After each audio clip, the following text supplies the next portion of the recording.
And we are off to the races with Talking Tremors. No, I made this Valentine's Day card. Reba is red. Graboids are brown. I want you by my side when the shit starts to go down. There's a little ass blaster. Yes, well, I have ass blasters and shriekers and graboids. Yes, we're smoking joints off of an ass blaster's butt. We're jousting with shriekers. And then, yeah, we both want mini graboids. And then on the back, we're on Chang's. Happy Val Day. Nice. It's perfection. Hey, but it doesn't say discount. Nah, this ain't Melville, yo. That ain't happening. Yeah. Chang's discount market. No. If anything, you upsell. I love in the episode with the protesters, Jody's upselling everything. $5 for a bottle of water. Rosalita drops a plate of food. Oh, who had the toast? Okay, that'll be $10. Oh wait, you had butter with that. That'll be $5. Or $15. She added $5 for butter. Like, damn, girl. All right, play your moves. So, are you ready to shriek and destroy? Shriek and destroy. Shriek out Las Vegas. Shriek out Las Vegas. Shriek in Las Vegas. Yeah. That would be good, man. You can't get graboids in the concrete, but shriekers are always an option in your urban areas. That is always a great... there's one of the Wormverse stories that I did that I absolutely love, that like I didn't even think it would be cool until I did it, and then I had to redo another couple of pages of it because it was so good, was these two gangsters in downtown Chicago or urban Chicago that end up having to deal with shriekers, and then they have to work with the cops. Actually, that's what I thought was really cool about it. But shriekers, like in your urban areas, like, oh fuck, man, because they can come out of nowhere. There was one that I read about a jogger. There was like a jogger, and there was like, it was really good, like environment building and tension building. Oh, Brenda, that's one of my favorites. That was one of the first ones I started with, and that one just like how they do it in Tremors 1, the noise and everything, every little we know it halfway, and that primes your brain, so the more you can be descriptive of that, the cooler it really sets the tone for everything. Just absolutely. I would love to be able to read or watch without the memory, to experience it for the first time. Oh, I know, right? So here's what's hilarious for my watching Tremors. I didn't watch the first one first. I watched the second one first. Yeah. So I never even got that. I was jumped into the assumption that we should already know that they hunt by sound. All right, get over it. I got none of the rules and just jumped right the fuck in. And then that's why I guess I love Shriekers, because they're just, oh shit, that's the one I learned the rules on. But to really oh no. No, I remember that being such a big reveal. I didn't see previews for Tremors 2. I just saw the movie, and I had no idea those were going to be in it. It was right? That is some of the best too. And people will be like, "Oh man, Tremors needs to have a bigger graboid. There needs to be an even bigger version, a crazier version." And I love to point out. So Shriekers came from them, Stampede specifically being like, "Oh no, we don't want to do a queen graboid. What do we do that mixes that up and makes them scary?" Oh, they went smaller, and it's that's terrifying. And so that's our intro to Shriekers, man. They're scary as fuck. I was gonna say, and no, you're good. I was just gonna start introing. I am your host, Levi Dylan Burzloff. Oh, I do need that, don't I? See, I'm so excited. Here.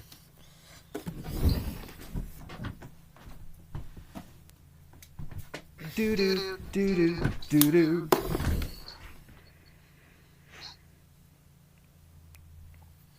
Yeah. On the next Talking Tremors. Yeah. So you wanted to redo the intro there, or just keep going? Honestly, I'm fine with both. Yeah. Whatever. Like I said, I got 2 hours of recording time. I can isolate the audio. But we got our intro there. Yo, Hey everybody, this is Talking Tremors. I am Talking Tremors. Levi Dylan Burzloff-Lutt. I am your halfway host. This is your other host, Kevin. Beetle Bear, Kevin Collins. Yeah! Yeah. If you haven't listened, you need to listen to more of this. This is a great show. We're having a good time. If you want to come on the show and join us, man, I'd love to have somebody else with you too, or even another I'd love to get the Sons and Shadows people. Yeah, just all of us like, what is this? What is this bullshit happening? That would be amazing. 52 windows of people all talking about Tremors. We could find them, and they'd all have separate and unique opinions to say about it. That's what makes it amazing. Like the Brady Bunch, but everybody's talking at the same time. We all became the Tremors Bunch. The Tremors Bunch. I like that. So yeah, we're gonna watch the episode Shriek and Destroy. If you don't understand the aim of these episodes, make sure you're watching in the right order. Episode 2, Shriek and Destroy. We're gonna go ahead and press play on that in 3, 2, 1. Let's go. And we're probably not gonna talk about the episode at all. We're probably gonna talk about other episodes besides this one. While we should be talking about it. That's where it's not bad. We try so hard. We do talk about Tremors. I can't fault anything that we've done because we're still talking about Tremors. We're still doing that. We're just not usually talking about what's on screen. Okay, wait. Does this one start off with a bunch of chickens and a man grunting? Yeah. Okay, I wanted to make sure it wasn't like a we have to make sure. Oh, we have to make sure. It's insane that we have to make sure. Oh, what's going on with this roof? This is good. That little bit of... And you don't even see the Shriekers at this point. And to have that knowledge and the scare, it's just some sounds and a little bit of... When those roof panels bumping up and down are reminiscent of other Tremors movies where that's definitely used for great effect. Yeah. It reminds me of the boards in Tremors 4, up and down. Yeah. But it's the wind, I think? They do it in... They actually, now that you say it, it's a direct call to 2... where the Shriekers are going through the steel in the door and stuff. Oh, yeah. Uh-huh. Yep. Okay. So, and that's... I laugh because Steve is always so worried in the commentaries and stuff that, we were being too subtle. And nobody got this stuff.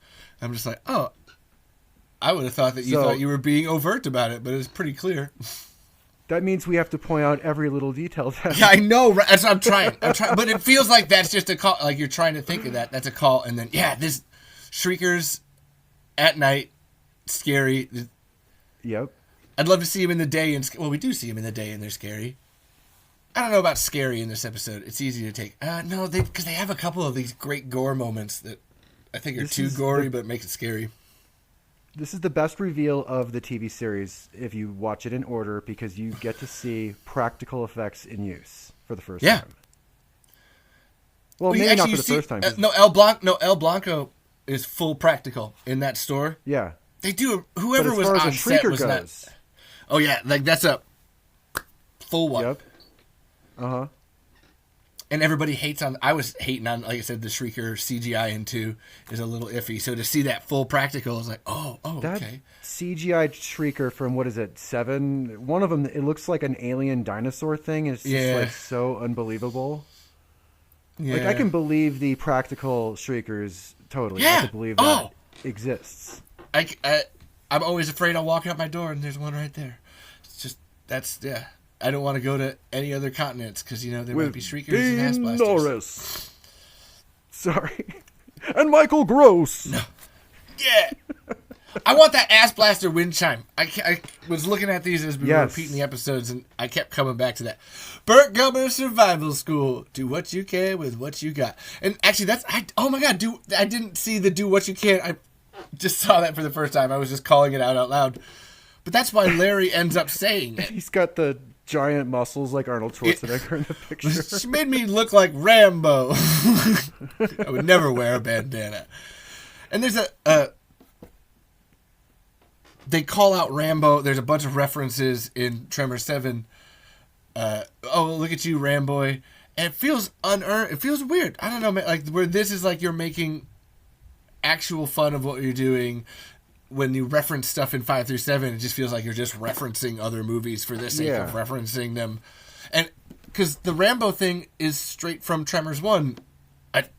Val says it under his breath when Bert is being all nuts. We got to be prepared. Rambo. Just like so softly under his breath while he's at the bar. Yeah. And that, like I said, that feels earned. That's not a pop, like it doesn't feel like a pop culture reference. He's actually commenting on the character itself.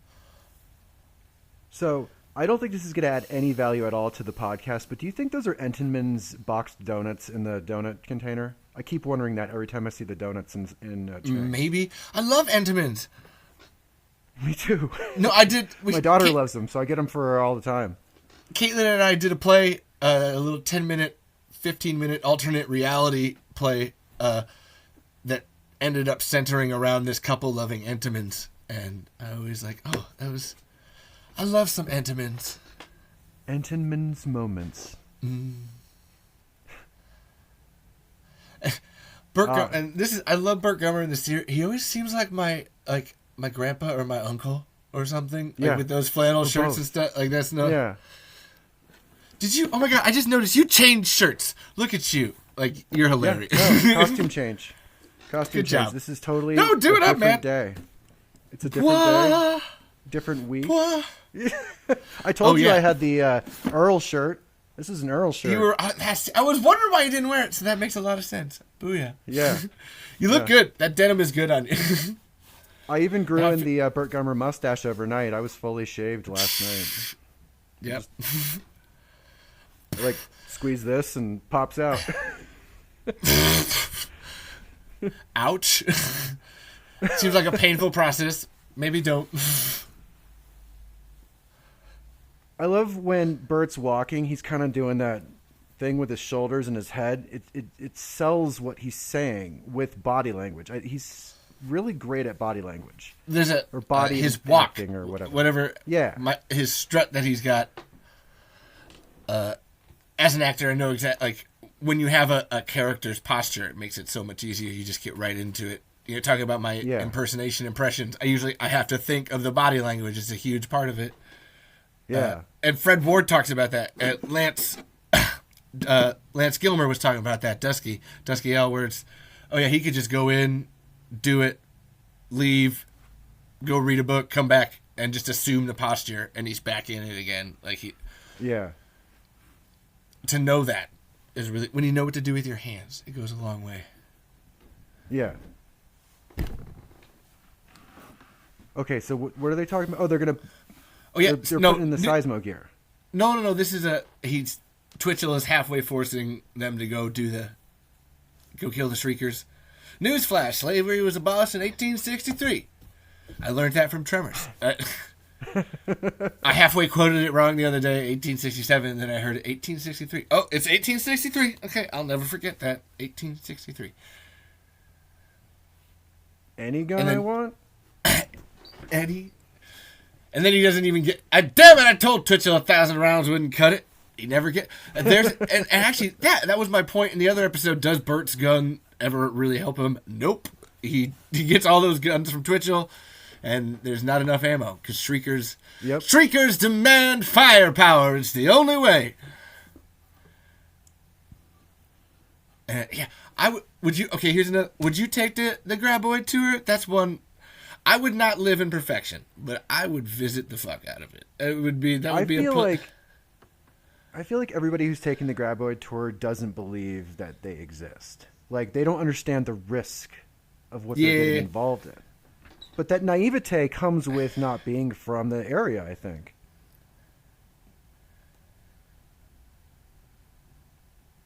Oh, and I love this part that she makes him take the camera, and that ends up being his moment at the end. His downfall. Yeah. And this is good if you're going to have a camera inside of an episode. You have to you have to use the footage and show it in some way. Yeah. Otherwise, why the fuck? You're filming something while you're filming something. I love this episode a lot because of that raw aspect of it that's naturally built into the episode. Like you feel like you're on a journey with them, you know? There's a great moment where Tyler goes to set down the camera. Like, they've got the Shriekers in the hut, and they're about to shoot, and Tyler's like, oh, wait, Jody told me I had to do the footage. And then sets the camera down. They go to shoot, but that little bit of time was all it took for them to... hold on. We're back.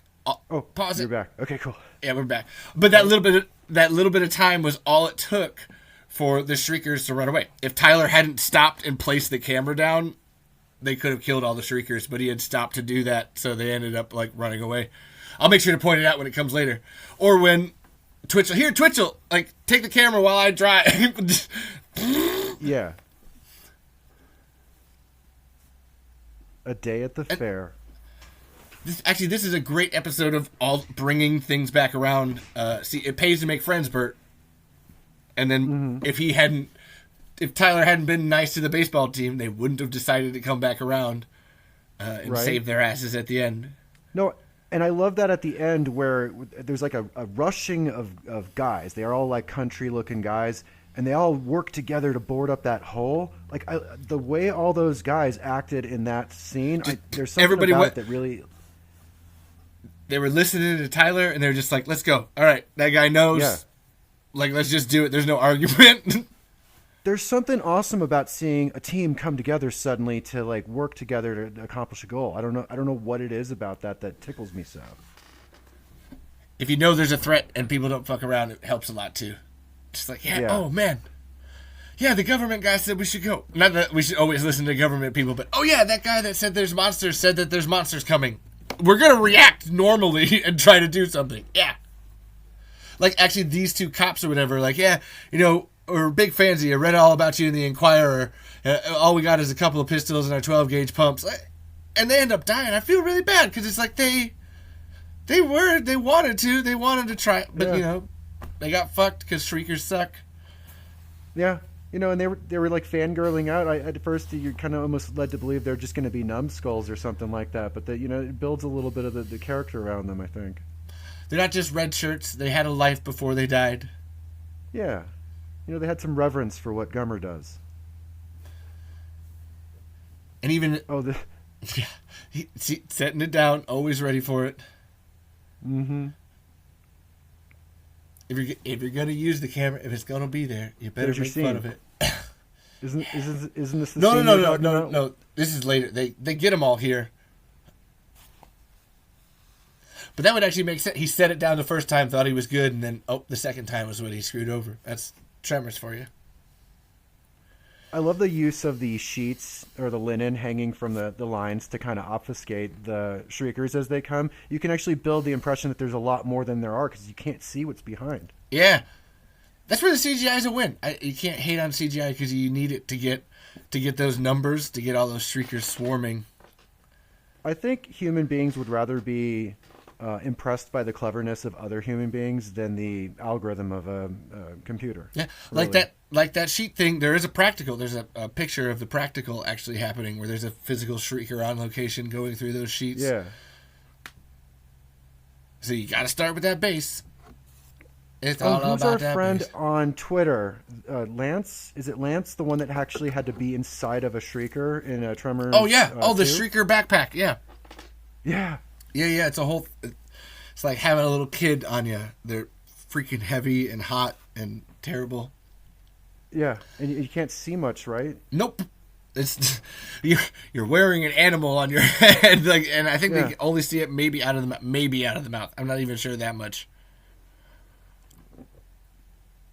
That's the thing, you know. The hard work of other human beings goes into practical effects too. Like, I think we can sense that. Oh yeah. I mean, sure, somebody works hard on CG, but it's not blood, sweat. You know, it's mental blood and sweat. You can.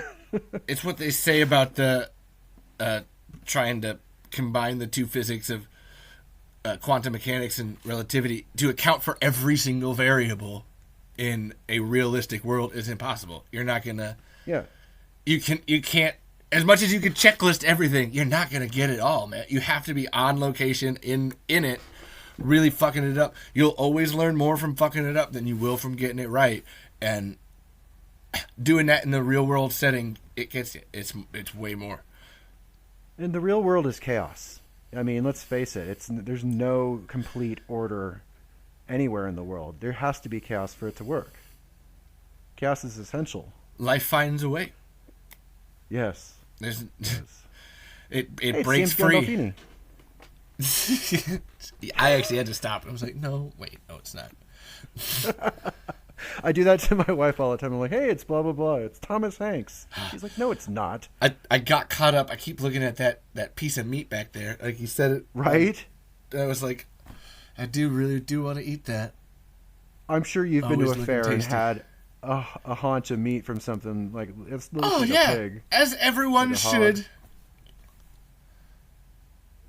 That pork is good. Yeah. I'm more just now thinking too, like in Tremors 5 when they eat the graboid, I'm like, why? Yeah. Can we not do that? I wouldn't do that. No, I would not. I'm looking at that piece of meat just reminds me of it. I'm just like, no, man, I'm gonna eat some of this pig over here and not the underground worm.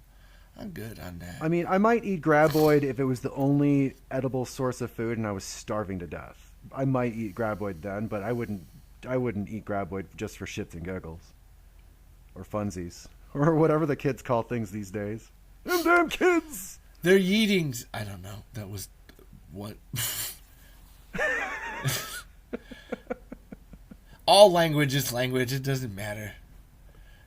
And talk about character. I love this guy going from being just a complete arrogant to yeah. We'll Swiss cheese little mothers left, right, and center. Okay, yeah, they're really shaking in their boots. He comes off as an extreme egomaniac narcissist right from the start. It's why I love Black Ant Kelly. That I'm awesome, I'm dope. Oh fuck! I don't know what the hell is going on. Actually, I'm terrified. All of these guns and things, they're just an insecurity. I want to go home. I do. Billy Drago plays that. So I just want to go home, Hiram. What the fuck am I doing here? And then Bert, I said this about his vest. He threw one off. He's got his tactical. He's got his tactical vest too.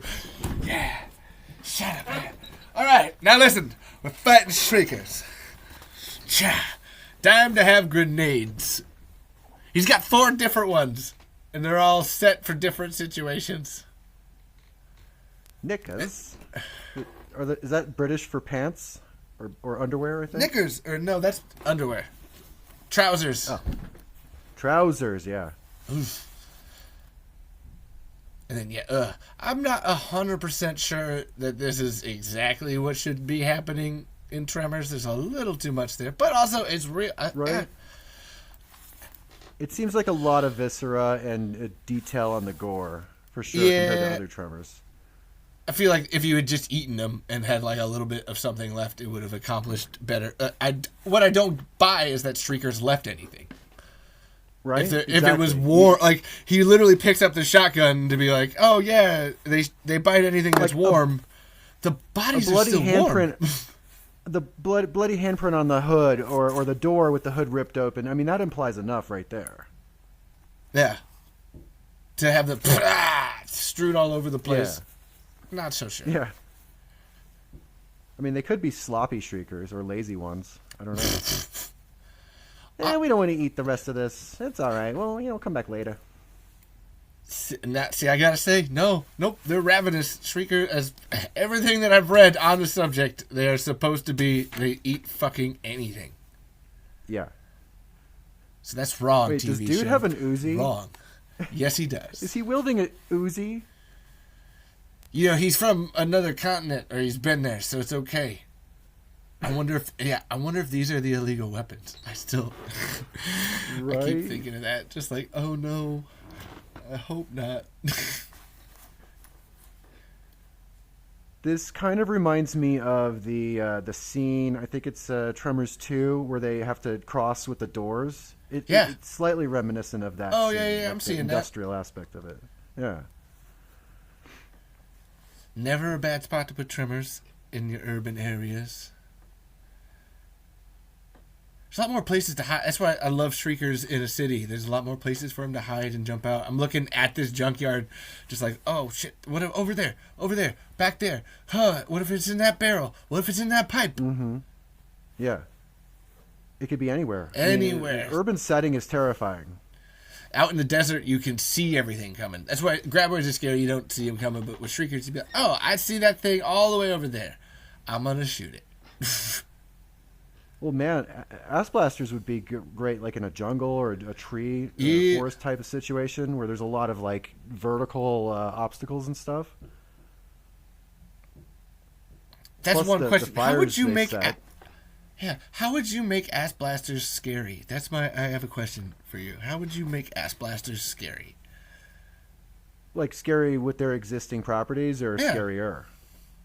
Like no, I think that's what I would do. Is I would set them in I would make the environment they inhabit for that, whatever that story would be, part of the scary factor. So like a forest or a jungle or something, having them have a vertical structure they can climb or fly through, and the fact that they can light the foliage on fire and create a forest fire. I mean, forest fires are terrifying, especially if you live there.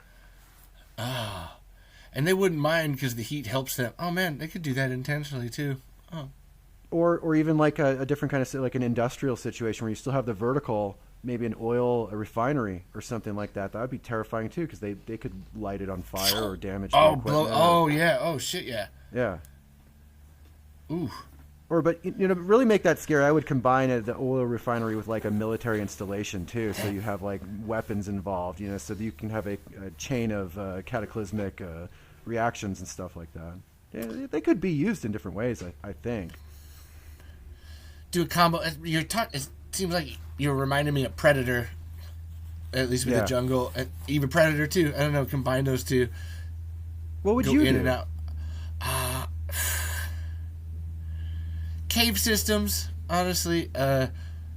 See, I wouldn't make them scary in my mind. Maybe I asked that question and it's a wrong setup, because I think that there's something to be had in that if you made the ass blasters more hesitant and shit, they purposely are just trying to just lay eggs, and that's what's scary. I don't see them as threatening so much. So it's always weird to me to see them doing that. I think that's you have a really good point, because ass blasters are usually like alone, right? You never see like a pack of ass blasters. So if you could have a pack of more intelligent. Oh, right here. This is where he sets the camera down, and then this little 10 to 15 seconds, and they just got away. Oh yeah. He just set it down, and now they missed, and they're gone. But yes, solitary ass blasters. Like that's like they don't seem like they're meant to be highly aggressive to me. Right. And that's where I guess the third movie always feels a little wrong, because what they're doing in that third act is they're doing their regular third act where you're upping the stakes, and now you're fighting ass blasters, and you're like, well, I mean, look at these things. Would they really be fighting here, or would they just be off going to find an egg? And maybe that's the truth of it. Maybe there was no fight there, and they were just hungry trying to eat. Well, that's the thing. They're supposed to eventually just output a graboid egg. Yeah. But I would think, if you'd want to make them scarier without making them more dangerous, give them a pack sense, make them have more intelligence, so they can hunt almost like lions or wolves or something like that.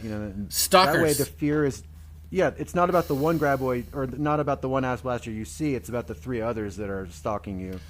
Like while you're being decoyed. Like actual velociraptors. Like people think Shriekers would be the velociraptor, but make ass blaster the velociraptor. Ass blasters, for sure. It's incredibly smart, because that's where I think it's got the one egg. As an animal, if it's only allowed to do that, it's not going to go out of its way to try to harm itself. Its nature would have been to like protect and keep that safe, lay the egg, and then that's what they say on the Stampede site, lay the egg and then they die like salmon, and like that's how it spawns. It's like, so yeah, right. if you had them where they're actually working together to like get to that point and protect things, like there's a little bit of that in Tremors 5, but there's not enough of like the ass blasters seem to be like maneuvering things. Right. there is no real good Ass Blaster episode. That's why I say that too. Like, it's almost like nobody either had the chance or the ability to take the Ass Blasters to more of a complex narrative. They deserved more. They do. We should start a campaign to free the Ass Blasters. They're straight up Alec Gillis and Tom Woodruff design. That's them. Like, they came up with it. Stampede was like, "What do you got for a monster?" Them. I like them as is. I mean, I think they're hilarious. I think they do add value to the series, but not as much as the Graboids or the Shriekers. No. That's where I was like, how would we retool it? Because Shriekers are just perfect. Shriekers and Graboids here. You can have any episode you want. Just retool the setting. Well, that's the thing. You know, I mean, instead of having a Shrieker evolve to an Ass Blaster, maybe it evolves to something that's kind of like that, but not an Ass Blaster. Maybe what's the El Blanco of Shriekers? Maybe like a snake creature that, you know, like a giant snake or something. So it's the evolution of a Graboid finally becoming its true form on land, where it's not a worm and it's not a chicken monster, but it's like a giant like snake with like a Graboid head or something like that. And the job of the snake is to find like a burrow and lay the egg. And, you know, maybe there's certain predators that can hunt it. Now it's vulnerable. That's why it's large and it has snake-like features. I don't know. But it doesn't necessarily need to fly. It just needs... Yeah. It needs to be... I think you start big, you go small, then you get huge, and then you become an egg. That sounds like a more like natural evolutionary path. That Ass Blaster is just like, oh, we got ground, we got underground, we got above ground, now we have flying. It's like Pokemon, yeah. Yeah. But it's simple, and it's actually, I think that's easier for most audiences to follow and remember too. So, you know, maybe they weren't trying to overthink it. I tend to overthink things, like the snake thing. Maybe it is just that simple. I don't know. That's where I have to ask, because it's just maybe that simple. And there was your people working together too. Ooh. Oh, here we go. Here's our guys. Yeah, that's what it's like. You had your people working together there. You know, and you hear about S.S. Wilson writing about guys that he knew, you know, like growing up and stuff like that. And when I see that scene, you know, I saw stuff like that when I lived in the Midwest. I've seen stuff like that up here in Arizona. I mean, people really do react like that when there's a critical issue going on.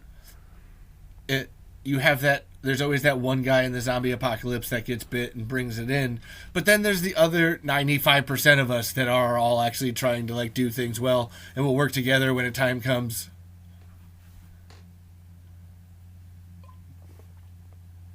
Oh, more practical Shrieker. Oh, what's with the giant gun? What is that, a Desert Eagle? It's Bert's gun. And yes, it is a Desert Eagle. Yes, it is. It must be a Desert Eagle then. Oops. Yeah. I just, every time I see this, really? This slab of meat, I'm just hungry. Yeah, it's a Desert Eagle. Bert's he loves that. That's crazy. I mean, it's crazy that I know that. I'm not even a gun person, but I definitely played a lot of Counter-Strike, and Desert Eagle was one of my favorite weapons. I do not. I barely know guns besides movies, so you beat me out. Here we go. Now they're going to ruin the meat and my lunch at the same time. I don't have any pork, but I should go get some now. Like I had no desire to eat any beforehand, but I just keep seeing that thing being dragged around, and I'm like, right? That's a shame. I should go make a good version of that. Did he tell Twitchell to film? Yeah. That's what I said that earlier when you were talking about the arc of them and the camera and stuff. Like, yeah, here, Twitchell film. And he's doing it. Like, there was no art. Like, he was just like, there's a little bit of, what? No, just do it. Jody told me to do it. Okay. Here, we're doing, all right, we'll film. Oh, okay. I'm getting really excited because my favorite part of this whole episode is coming up. I think a lot of people's favorite part. It fucking should be. Why do you think it is that everybody likes the end of this episode? It's one of those things about the writing where we were talking about in the first episode when you have a great foundation. Since this part comes from Tremors 2, this end part is the end of Tremors 2. When you already have it and you're just rewriting it or reworking it, it's easy. You can fit it into anything, make it work. It's a great idea that when I first read it in Tremors 2, I was like, oh, Oh, no wonder this scene is so fucking awesome, because Steve, I know it was Steve because it's guns, had the idea, oh, what if, they had to shoot people with flintlock rifles? That would be, yeah. I said people, but shoot Shriekers with flintlock rifles. It's a really cool idea. And they do it even better in the original Tremors 2 script, because they can't get it in time. They don't have a baseball team. There's only like 5 or 6 of them there. And they're like jamming sticks in, and they're literally firing the jamming stick rods into the Shriekers because they can't get powder in fast enough. And it's just like, oh, okay, Steve. Like you talk about Tucker's, where it's like, oh, I could tell the writing of it and stuff. Oh, okay, Steve. I saw what part of the script you wrote. Got it. Well, and who better to lead that baseball team in the firing sequence than Burt Gummer, who absolutely would have studied up on that. The TikTok people fucking love that scene, and I took the clip of that, and just the start of when he's, here, bend that percussion cap so it doesn't fall off. No, powder then ball. The other way nothing happens and you get eaten. Yes. He's so I can't do the improv right because he's so precise about everything that he says that dude, I just learned. I don't know how to fire a flintlock rifle for real, but I feel like if I just remember what Bert said in this episode, I'll be fine. I'll be something about bend the percussion cap, powder ball. I gotta make sure to watch the subtitles. You sing a different tune. Well, that's the thing. Okay, I keep wanting to focus on the scene because what I see when I see him directing them to do what they're doing is I actually see him sitting over his desk with a giant history book open, and he's reading not just the specifics of when these guns were popular, but specific battles, how certain leaders like directed their armies, stuff like that. I could see him trying to absorb that knowledge 10 years previous. And that's my imagination while I'm watching the scene unfold. It's weird you say that because I'm like, is that Michael or Bert that you're talking about? Because it literally could be both of them. Like where you're like, yeah, I could see both Michael Gross and Burt Gummer having done that extensive level of research on what kind of guns those were, how to do it, how to get it to fire, and all that. Like, yeah, I'd buy that. I'd even wager S.S. Wilson too. Oh, a book. That's probably what they just back and forth about. And I said coward. I did not mean coward. I meant, crouched. S.S. Words. Wilson would not cower over a book. Oh, no, this is scary. It's Tucker's. It's Tucker's monster. Get it away from me. It's Fraidy Cats. Seeking perfection and Tucker's monster. Oh no, I'm not sure what to do about this. Help me. It's actually reading Tucker's. I can tell again. Like, damn, this is a 15-year book, man. That thing is densery. Yeah, it's great. I'm glad you're really getting into it. Thank you. And yeah, Kevin bought me Tucker's Monster. Everybody, you should all know and thank Kevin. Go, Kevin. Everybody should read. There's supposed to be white gunpowder here. Steve pointed that out in something. I'm looking for the white gunpowder. And also drink water. Water yeah, it's good for you. Sam at the best. Yeah, what's up, Twitchell? And there's another shame too. Yeah, you had Dean Norris, and he's just gone. Will we ever get Dean Norris back in Tremors? I sure hope so. I would like that. I don't know. Dean Norris is fantastic. I first saw him in Total Recall. See, that is enough of a Dean Norris was in Total Recall and Breaking Bad, and I always love compare. Like, you take one movie and another with an actor, and you're like, oh, so that's what we're dealing with there. That is the range. Well, there's this one part of Total Recall where it's iconic Dean Norris, where he pops open a door and he's like, move, move. And it's his voice, that screaming kind of, the signature voice that he possesses. I'm surprised he doesn't do more voice acting for like cartoons and video games. And yeah. Bend that percussion cap a little so it doesn't. Holy So freaking moly. I'm trying to think of everything that he said. I don't want to die when the Shriekers come in a blunderbuss. Yeah, I'm pretty sure Bert ended up with that after everything. First powder, then ball.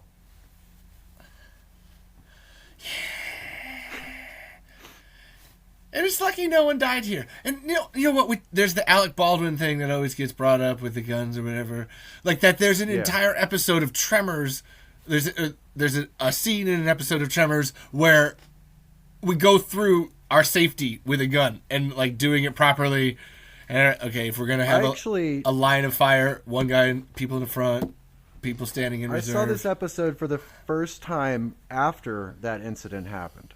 That Rust incident with Alec Baldwin, and that was the first thing I thought of was the gun safety and the fact that they did this scene and they're specifically talking about gun safety and doing things the right way. But it's like watching it is now and examining it critically. It's just that is they are making a point here about when you're doing this, how to do it properly. Thank you, Steve. Wherever you're at. Yeah, thank you. Do you think we thank Steve S.S. Wilson enough? Nope. Thank you, Nancy and Brent too, and Ron, all you guys. I have to thank Steve the most. He does the most legwork. Holy shit, man! Like I'm welling with the feeling. Like I'm feeling the camaraderie. Is that weird to actually get a sensation in your body? No. When things are, like the story comes together so nicely. When it works. Yeah, when it works and everything comes together and the characters, it feels real. Meshes. Yeah. It's hell yeah, man. We did it. We fucking did it.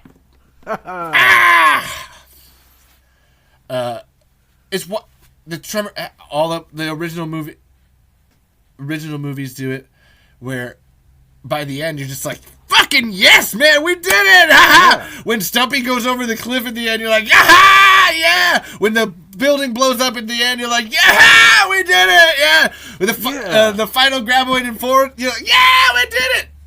Even I love the El Blanco gets the ass blaster. You're like, yeah, we did it! You want to root along because you feel like you're part of the journey too. That's what's important about Tremors is the journey. We got there. It's not about how it starts or ends. It's about everything in between.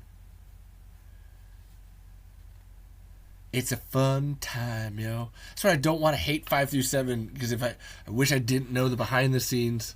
She's like, damn, man, yeah, that could be fun. Yeah, could have been more fun. Could have been fun, and then this just. They're all working together too to make an episode of Bert's make an episode of Bert's TV show. Yeah. That's what they're doing. Oh my god, it is. I thought that it was being too meta, but they're making an episode of Bert's TV show. What about Shrieker Seeker? Shriek and Destroy. Yeah. I love this because it's the intimacy of a family sitting around a kitchen table and hanging out and talking and shooting the shit in the morning. Yeah, they're having a good time. They feel like real people doing a real thing. It's what is the saving grace of the 5 through 7s is the cast are always having a good time. Yes, absolutely. I'll give a movie a lot of pass sometimes because everybody works hard on it. Where it's like if the people on screen are having fun, I'm into that. Oh, and for the record, I like Jamie Kennedy. I didn't even realize that was Jamie Kennedy till halfway through the movie. I thought it was an actor from House actually, and I looked it up. I'm like, holy crap, it's Jamie Kennedy. But why does everybody hate Jamie Kennedy? What did he do? I don't fully understand either. I think, and I've seen on TikTok, he's not like a Trump dude or anything like that. He's more just seems very conspiratorial on the fringes or like that or whatever. So I think that's what people are just able to kind of box him in. But I don't know what Jamie Kennedy did either. I honestly don't. I know I said that in Tremors 5 one where just like I'm not gonna line up for Jamie Kennedy, but I'm also not gonna hate on him either. I don't see the he doesn't. What Jamie Kennedy is not what I don't like about those movies. It's I don't buy that Bert had this son here. Like, this is a whole, like, right. There's a level of character fuckery that you're doing by, yep. Is that really what would happen? I'm not so sure about that. I don't think so. But Jamie Kennedy? I don't know. I'd love to see, and if the TV show comes, like, yeah, Jamie Kennedy trying to, like, be his dad again. Like, I love that about 6, where it's like, okay, if you're gonna have him be his son, like, it's FOB, TMZ, HRB. Like, he's really, him being Bert is probably the best part of that movie. It's not that Jamie Kennedy succeeds at that either, but him trying is really well worth it. It comes off as genuine because it's Jamie Kennedy. I can tell it's Jamie. I got a quick doing a Michael Gross impression, so that's continue. I get you. Yeah, I hear you. I definitely hear you. So I have a question for you. What's your takeaway from Shriek and Destroy? Like the overall takeaway for you. You know, I could talk about a lot of good things about it, but I'm talking about those good things because it's clear that it had a bunch of the production problems, and it's one of the weirder episodes. It just sticks out. I don't know. Like, I really want to like it, and it's all right. It's got some great moments, but it's not my favorite. I don't know. It's weird here. For me, it's all right to leave perfection. It's okay to leave perfection every now and then. Yeah, that's what's cool. Honestly, that scene with the gun thing at the end, I love the fair, everything that's happened. I don't know. I love all the pieces. I don't know if it's the whole that's good. Like, that's where I'm at with that. Like, I felt like it was a test to see if they could write Tremors outside of perfection. I think they succeeded. Personally, because me not liking it isn't anything about it like being bad. I'm more just like, I don't know. I need to watch that 8 more times to really figure out, because it's just 16 more. Yeah, there's something just still niggling at me about it, but it's good to it's great to see them get out there, living their lives outside of perfection. You know, honestly, I hadn't even really thought about that till you said it. Now I'm just like, yeah, they really do go out. This is a full, we're out of perfection episode. There's not really anything going back besides the bookends. And you're like, right. Oh, okay. It's a strength of it now. Now I need to rewatch it. Now I'm just like, huh. Okay. Thank you. What episode is this now? Do you know? Like 18th? Of Talking Tremors. This is episode 12. This one technically that we would be on right now. 12. Nice. So, yeah, because there's 10 finished ones and then the one unfinished one before this, and then this would be 12. So, super secret episode? Again, if you made it to the end of the episode, you get that freaking little bit of way to go behind the scenes. People should know things more. It's like when you get the prize at the end of the cereal box, but like back in the 80s where the prizes were actually like... Yeah! I had a question for you. Would you kill a Shrieker? Would you kill him? Yeah.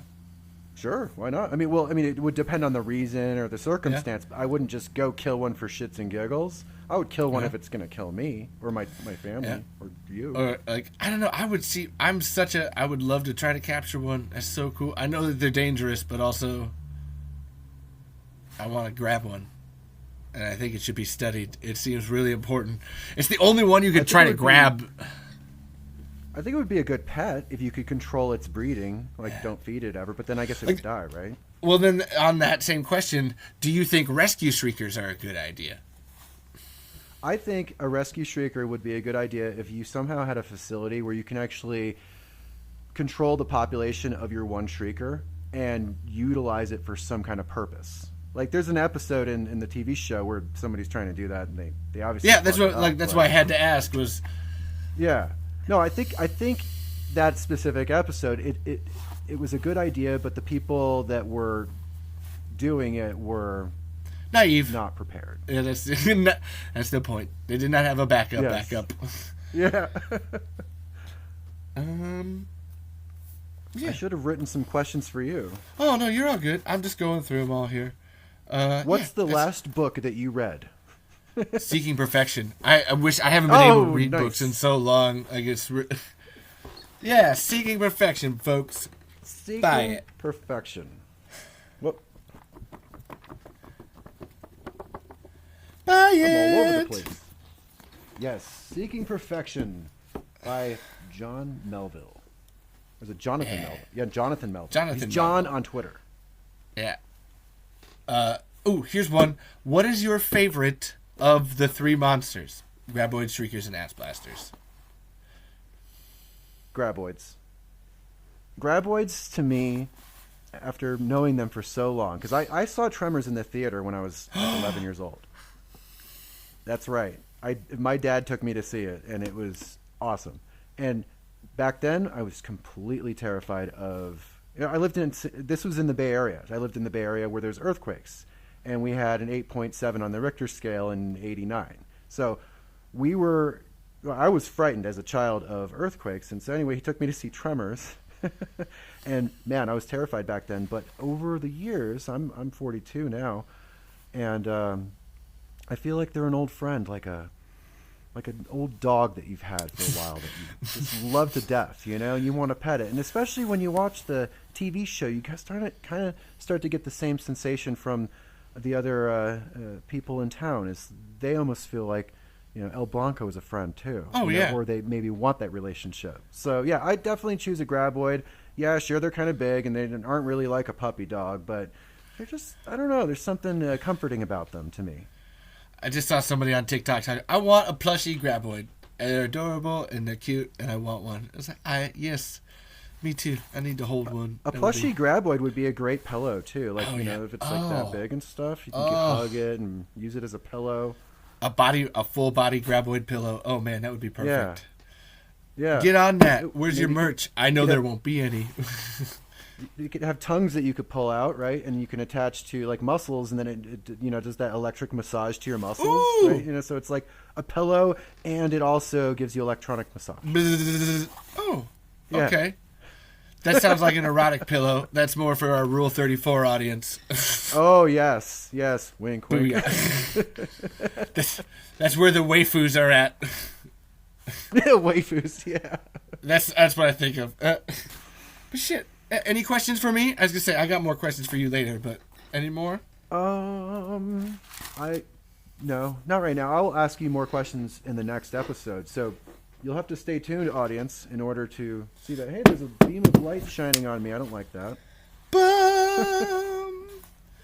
I don't know what time it is. Is it noon? Is it 3? Is it 5? But yeah, on that note, then I'm gonna do some thank yous. You can stay for the thank yous. I always like you being here because you can respond to. Absolutely. Because the first person that I have to thank is Kevin Collins, right there. That person. I don't know who to point at. Thank you, Kevin Collins. Find them at Beetle Bear. Go to YouTube and watch Writing Perfection. You can even read it and download it too. It's I kind of need to go do it again. Thank you to Baby Fark McGeezax. I love your gifts. They're intergalactic quality. Can't wait for Burt Gummer Day. Thank you to Steve, Michelle, and Bob Wilson. I mean, you already know why. Because of things like this. Buy Tucker's Monster and Fraidy Cats, folks. That's another one.